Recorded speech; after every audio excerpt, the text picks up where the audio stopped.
Yeah.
This, man, you sticking me up? You got it. Just open the till. Nobody gets hurt. No way, man. I work for this money 10, 12 hours a day. You got no right coming in. Shut up! Shut up and open the door. I said no, man. This is my money. Stop it! Stop being crazy! Hey, no. I said no. You get nothing. I'll use this! Not You a think cent. I'll use this? I'll use this! Jim, run, call cops. Jim.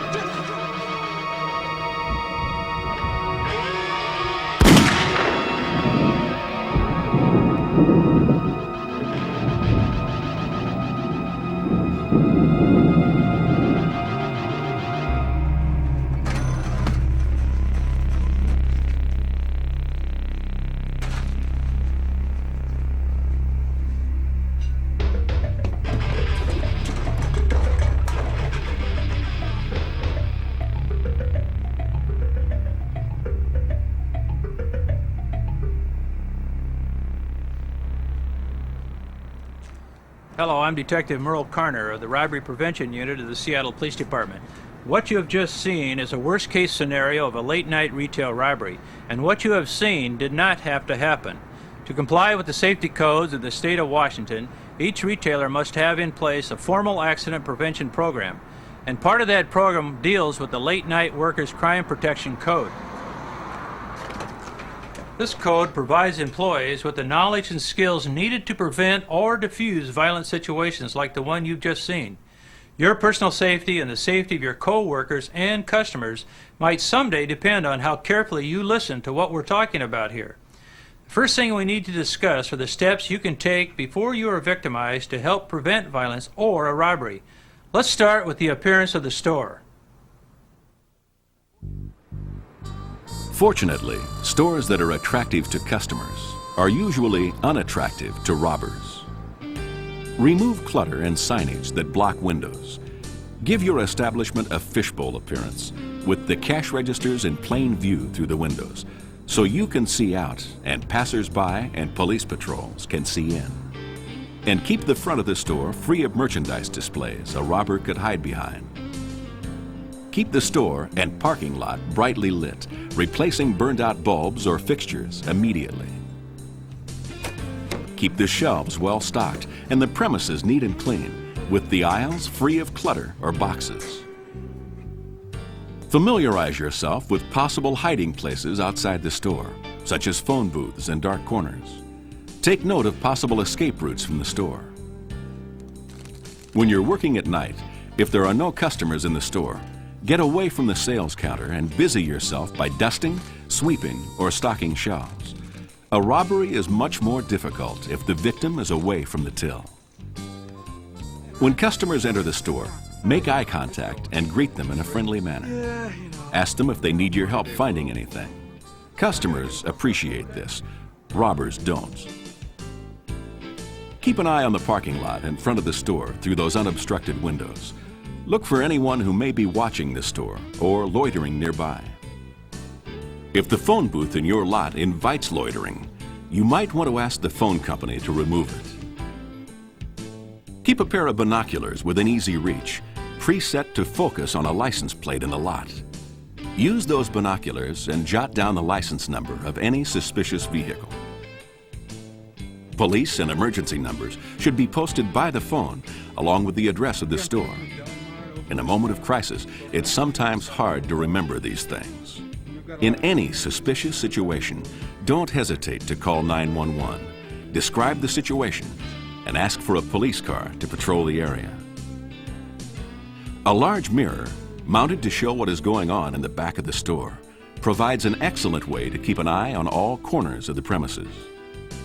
Statistics prove that the biggest deterrent of late-night robberies is keeping a minimal amount of available cash on the premises and posting that fact in a prominent place. Signs like this should be posted both on the door and near the cash register.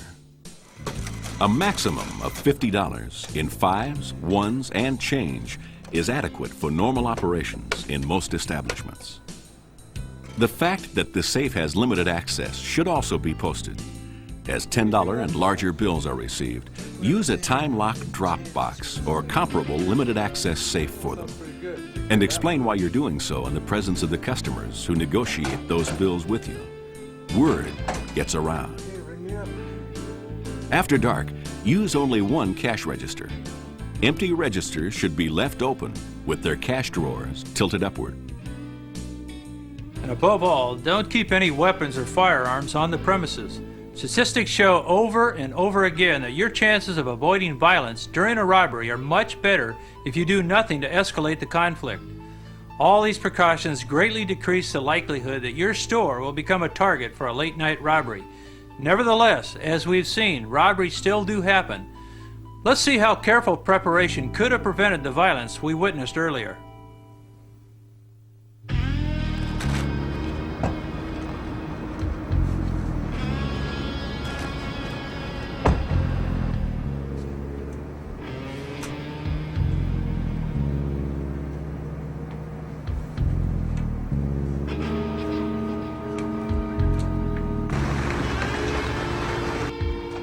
Hey, how's it going?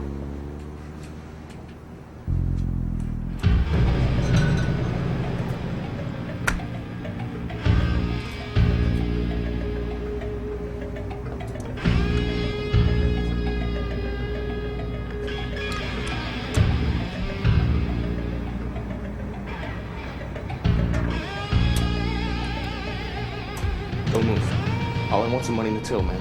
Hand it over and nobody gets hurt. You got that? The first thing to remember is that the robber is probably even more scared and nervous than you are. For whatever reason, he is a desperate person. In about half the cases, he has a drug habit and he needs those drugs. He doesn't want any trouble and he doesn't really want to hurt anybody. He just wants the money and then he wants to get away. Cooperate fully with him. Your life is worth a whole lot more than that $50 in the till. I understand. I need to get behind the counter to the cash register. I'll walk very slowly, okay? No funny stuff. Don't make any sudden or unexpected moves. Don't argue, fight, or provide any resistance. In fact, you should try to treat the robbery as you would any other customer transaction. Courteously and professionally, getting this customer out of the store with what he came for as quickly and smoothly as possible. Come on, move! Move it! Use positive words of agreement and reassuring body language. Move slowly and explain every move you're going to make and why. Okay, I'll give you everything in the drawer. I just need to open it, okay? It's gonna make a ringing noise when I hit this key, okay? Let the robber know in advance of any surprises.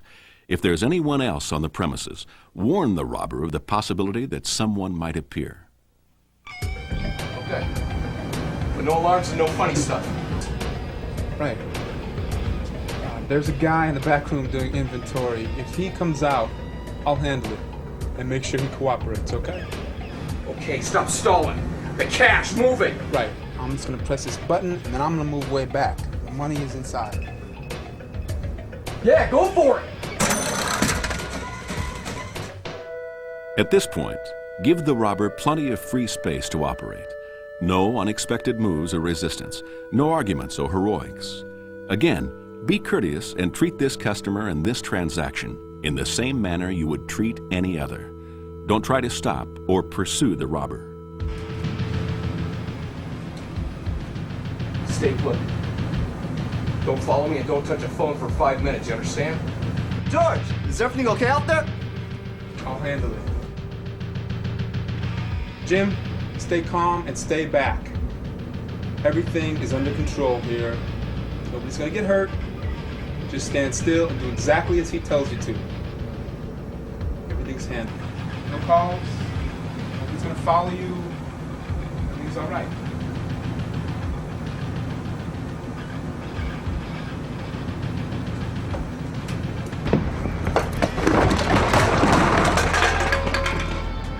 Once you're sure the robber is gone, lock the door. Are you all right? Yeah, I guess so. Good. Lock the door.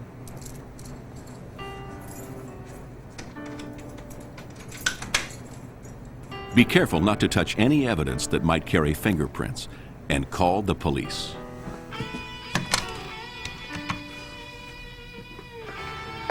Yeah, this is George Herrera calling from the Deli Mart over 1219 Riverside Boulevard. We just got robbed at gunpoint.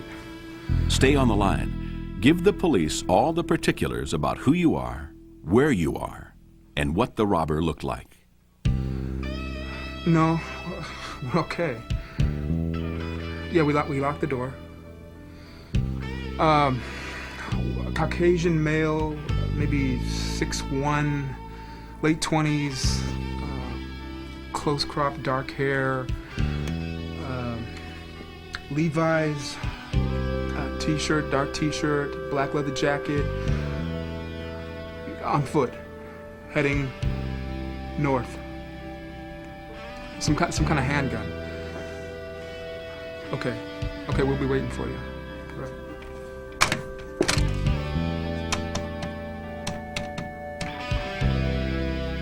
Ed, yeah, I got some bad news for you. We just got robbed out here. After contacting the authorities, call the manager or owner of your store and explain that there's been a robbery. When I call the police, they'll be here. The police will want to know every detail you can remember about your assailant. Clothing, accents, hair and eye color, age, height, weight, distinguishing marks or characteristics. What kind of weapon did he have? In which direction did he leave? By car? On foot? While you're waiting for help, write down everything you can remember about the robbery.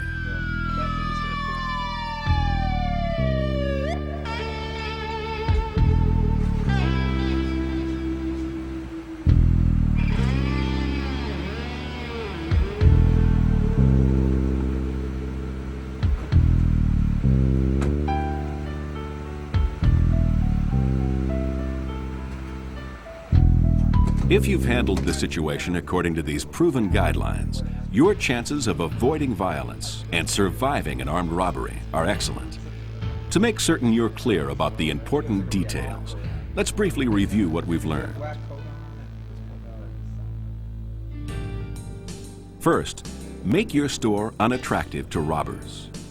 Give your store a fishbowl appearance by removing clutter and signage that could block the windows. Keep the store and the parking lot brightly lit. Keep premises clean, uncluttered, and well-stocked. Keep an eye on what's going on outside the store and report anything suspicious to the police. When there are no customers in the store, busy yourself with other tasks away from the cash drawer. Make eye contact with customers entering the store and greet them in a friendly manner. Post emergency numbers in the store's address by the phone. A ceiling-mounted mirror helps you keep an eye on even the hidden corners of the store. Post signs that inform your customers you have a limited amount of cash on hand. Limit accessible cash to $50 or less in fives, ones, and change. Use only one register after dark, leaving unused registers open with empty cash drawers tilted up. And use a time access safe or drop box for bills larger than $5, depositing them as they are received. If you are robbed at gunpoint, stay calm, be courteous and cooperative. Don't argue, don't fight, offer no resistance whatsoever, and never ever pull a weapon. Such actions only increase your chances of getting hurt or killed. Move slowly. Explain each move to the assailant before you make it. and warn him of any possible surprises by customers or co-workers. Speak in a soothing and cooperative tone. Your life is worth a lot more than those few dollars in the till. Make no attempt to follow or chase the robber. Stay where you are until you're certain he has left the area. Then lock the doors and call the police immediately. Don't touch anything the robber has handled. Telephone your store manager or owner as soon as possible. Write down everything you can remember about the robber and the robbery. And don't open the door to anyone until the police arrive. Following these common sense rules for late-night retail violence prevention can spell the difference between an unpleasant incident and a tragedy. Play it safe, play it calm, play it smart. We're concerned about your safety. What you have seen here covers the basics you need to know to prevent and deal with late-night retail robberies. If you haven't already done so, you should immediately incorporate these concepts into your store's formal safety and health program. If you need help, the Washington State Department of Labor and Industry stands ready to assist you. Your local police department is also available with additional information and advice. If you need help from any of us, don't hesitate to ask. Making your job easier and safer is the reason we're here.